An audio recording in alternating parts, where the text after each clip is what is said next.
Hoover Public Library.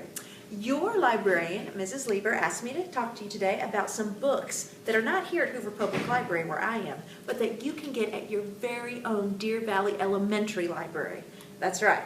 So these ones are not just recommended by me, but also by Mrs. Lieber. Let's go ahead and get started with this stack right here. Now these are just 4 of the books illustrated by a guy named Herm Auck. Now Herm Auck has a very distinct style of illustration. Number 1, it features a lot of birds. The guy clearly has birds on the brain.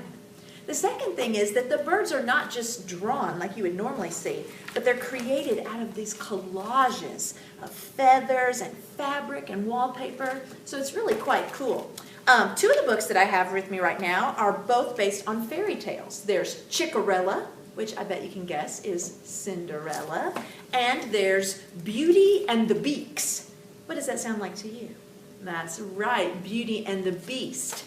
And then, of course, he has a series of books that's about a chicken who loves to read. Now, that is my kind of chicken. One of them is called Super Chicken, S-O-U-P, chicken. And one is called The Plot Chickens, kind of like the plot thickens. If you like birds, or if you like play on words, fairy tales, or books in general, why don't you check out some books by Herm Auck. Now, the next author we're featuring, he both writes and illustrates his books. His name is Kevin Henkes, and you may have heard of him before because he has done a lot of stuff. In fact, I have 2 stacks of books, and it still just barely covers what he's done. The first stack is his books that features mice. They're probably his most popular. My favorite one is Sheila Ray, The Brave. I think that's a good book for this time of year during a spooky season. But the one you may have heard of is Lily's Purple Plastic Purse. Super famous, about a girl whose purple plastic purse gets her into a little bit of trouble at school. He also has one about a mouse named Owen who has a hard time getting rid of his blankie. And then there's Wemberly. And Wemberly is worried. Now, that could happen to anyone, even if your name is Katie Jane. Even if your name isn't Wemberly. Those are just some of the mice books, but that's not the only thing he does. He also has a lot of books that are standalone, which means you don't have to read them in order, and they don't really get connected, but they do have very similar illustrations, the ones that I picked up. They're all really pretty and simple. This one is called A Good Day, but it starts off with a bad day, and then things take a turn for the better, which is the best kind of day if you ask me. He has this book right here called Old Bear, which follows a bear through the seasons of the year, and it starts with, can you guess by the picture? Exactly, there's leaves falling, so it must be autumn, which is the time of year we're in right now.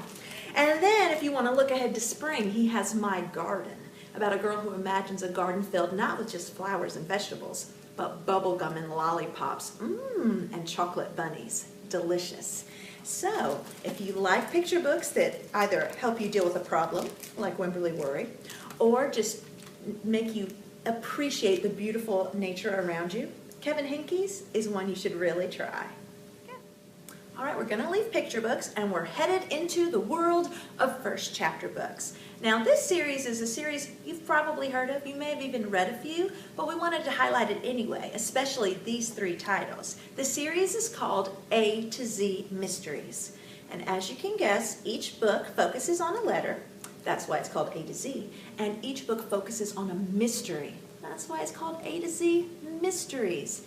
Now, there are more than just the 26. I mean, there's 26 letters in the alphabet, but there's more than that because there's also some super specials. But the ones I'm going to highlight today are the ones perfect for October because they're just a little bit spooky.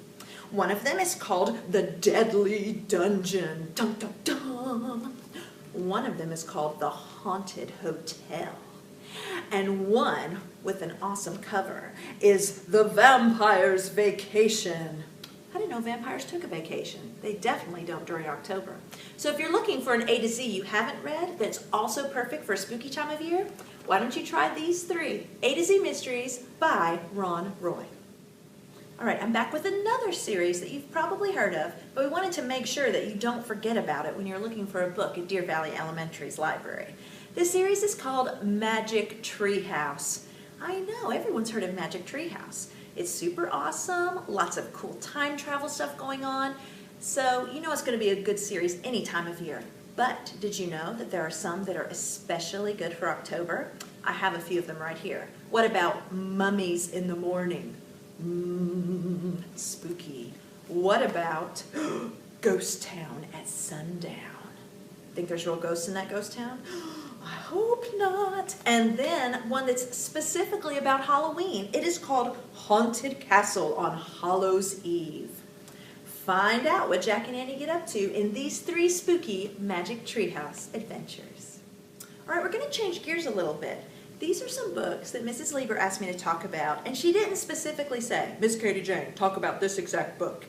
No, she said, Miss Katie Jane, why don't you talk about 3 of your favorite nonfiction books for kids?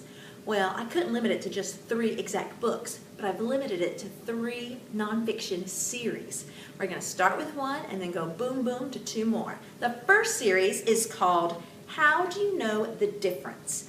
This series of books focuses on telling the difference between animals that look a little bit alike. There's several in the series, and I've just brought 3 to share with you.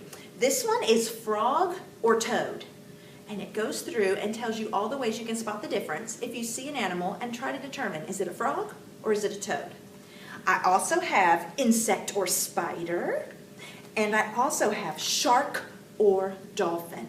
Now, one thing I love about this book series is that when you open it up, there's lots of great pictures, actual photos, most of the time. Some of them are close-ups, some of them are just pictures of the animals.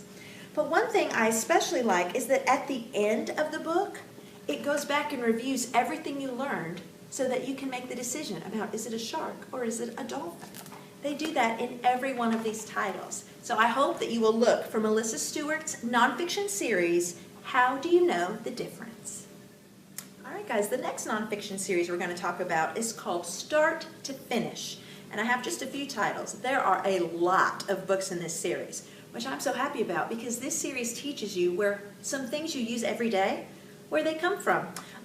They always have a very similar title. It will say from and a word, to and a word. This one says from cocoa bean to chocolate. Delicious. This teaches you exactly how they make chocolate. And when you open it up, there's all sorts of great pictures. And there's always bold print. If there's a word you maybe wouldn't know, it's in bold print to help you while you're learning. Another one in this series is you can go from sheep to sweater. Did you know sweaters started out as sheep? Well, they do, and this will tell you exactly how they go from being an animal to being something you can wear. And then, this is probably my favorite one, from wax to crayon. I love crayons. I love coloring, even though I'm not very good at art. And this tells you exactly how they make those crayons that you use to make all sorts of projects. There's tons of books in this series, so if you're interested in almost anything there is out there, you're going to find the answer in the From Start to Finish series at Hoover Public Library. All right, our last nonfiction series we're going to focus on is called Look Into a what? Well, it's all sorts of kinds of homes. Now, I have just a few of them, but one of them is Look Inside a Castle, so you can see what it was like if you lived in a castle. One is Look Inside an Igloo, so if you were an Inuit, you would know what it's like to build and live inside the igloo. One of them is Look Inside a Log Cabin. I know you're thinking of Abraham Lincoln. I was too when I grabbed this one. And I also brought Look Inside a Teepee, which that would be a great book to read during November. All of these books are very simple and tell you what it was like if you were inside the teepee. There's also, of course, lots of great photos, and you can see there's not too many words on each page. So if you're just starting to read for yourself, this would be a good one. Or if you want to learn a lot of information in a short amount of time, this is going to be a good series for you too. Make sure you look inside whatever home you want to at Hoover Public Library. All right, guys, we're going to take a break from talking about books to talking about what is happening at Hoover Public Library during the month of October. There's a lot of stuff going on. I've been stirring up a lot of fun for the future. I'm going to tell you about it. Some of it you may be too young for, some you may be too old for. But if you got brothers and sisters, you can pass the information on to them. We're going to start with our pumpkin painting contest. We have it every year. In fact, this is the 13th annual. Ooh, spooky. All you have to do is paint a pumpkin at home, any way you want to. Don't carve it, because when it stays in the library, it starts to stink. P.U. But you can paint it, bring it in. You'll get a chance to win a prize and a chance to win a super big prize. Plus, everyone will see it at Hoover Public Library and say, what a talented pumpkin painter you are. If you don't want to make it at home, maybe you don't have all the arts and crafts supplies you need, you can come to our pumpkin painting workshop. It's coming up on October 7th at 6:30 p.m. That is a Tuesday night. That means you could bring your whole family. It'll be lots and lots of fun. Now, besides pumpkin painting, we have some special events coming up for specific age groups. If you're in 1st, 2nd, or 3rd grade, we have a program called Spooktacular Shirts and more. If you bring a t-shirt to the library on October 28th at 4:30 p.m., you will have a chance to turn that t-shirt into something truly ghoulish, spectacular, maybe even spooktacular. There's also going to be some other things that I can't tell you about. It's a secret, but it will super be fun. So make sure you come to Spooktacular Shirts and more if you're in 1st, 2nd, or 3rd grade. If you're in 4th, 5th, or 6th grade, which, since we're at Deer Valley, I'm only really talking to 4th graders. If you're in 4th grade, we have something coming up called Halloween Video Game Spectacular, which means you can come dressed up as your favorite video game character and play video games with a lot of other kids dressed up like video game characters. Plus, we'll be feeding you some tasty treats. That is coming up on Friday, October 24th at 4:30 p.m. So make sure that you come to that. Now guys, the 1st, 2nd, and 3rd grade program and the 4th, 5th, and 6th grade program, you have to register ahead of time. So make sure you check out our website, www.hooverlibrary.org/kidzone, to sign up and to find out more. Now, the next thing we're going to talk about is the biggest party we are having at Hoover Public Library. For months and months and months. We've been working on it for an entire year. It is called The Wizarding World of Hoover Public Library, and it is going to feature wizards from our favorite books and our favorite movies. Let me give you just a little bit of a breakdown. We will take over the entire library from 7 to 9 p.m. on Friday, October 17th. The theater level and the plaza level of the library will be completely focused on our favorite wizard of all time, Harry Potter. If you're a big Harry Potter fan, there's going to be all sorts of stuff for you. You could get a wand from Ollivander. You could get your own magical creature. You can make your way through the maze in the Tri-Wizard Tournament. There's all sorts of stuff going on. If you are a fan of something called, what was that again? Frozen? I think that's it. We have a special area dedicated to Elsa and Olaf. There'll be some singing, there'll be some snowman making. So, do you want to build a snowman? Come to the Frozen section at Wizarding World of Hoover Public Library. Also, the section I'm in charge of is devoted to Maleficent. She's my favorite villain of all time. There's going to be a lot of cool stuff with thorn mazes and dragons and sleeping potions and fairies and princesses and princes. So, lots of cool fairy tale magic going on in the Maleficent section. Also, we are going to have something in the teen spot called Merlin. What? You don't know Merlin? He's like the most famous wizard before Harry Potter. Like he existed way, way, way, way, way before Harry Potter. He's going to be doing cool stuff with owls, and you will probably be able to get a sword not in the stone. Yes, a sword just for you, made out of balloons. That's right, we'll have the balloon guy there. We'll also have in the Harry Potter section the tattoo guy that we have every year, so you don't want to miss out on that.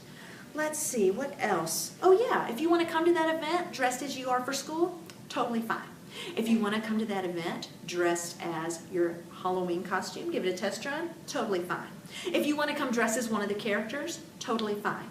If you want to bring your little brother and sister to another section called Mickey as the Sorcerer's Apprentice, totally fine. The Wizarding World of Hoover Library is for little kids, big kids, teenagers, and adults. We want everyone to party. Now guys, I will warn you, last year we had 1,200 people. So you want to get there a little bit early to make sure you don't miss out on any of the fun. And now, last but definitely not least, I have to tell you that if you're looking for a great place to trick-or-treat on Halloween, you should come to Hoover Public Library. From 9 a.m. till 6 p.m., we're going to have trick-or-treaters there, solid, straight 10 hours. There will be 15 candy stations, and it'll be a great chance for you to get some delicious treats and show off your costume to all the people at Hoover Library. Remember, if you want to find out more about any of these events, you can go to our website, www.hooverlibrary.org/kidzone. Or, of course, you can stop by the Hoover Library. And if you do, make sure you say hello to me, Miss Katie Jane. Thank you guys so much. Look forward to seeing you soon. Bye-bye.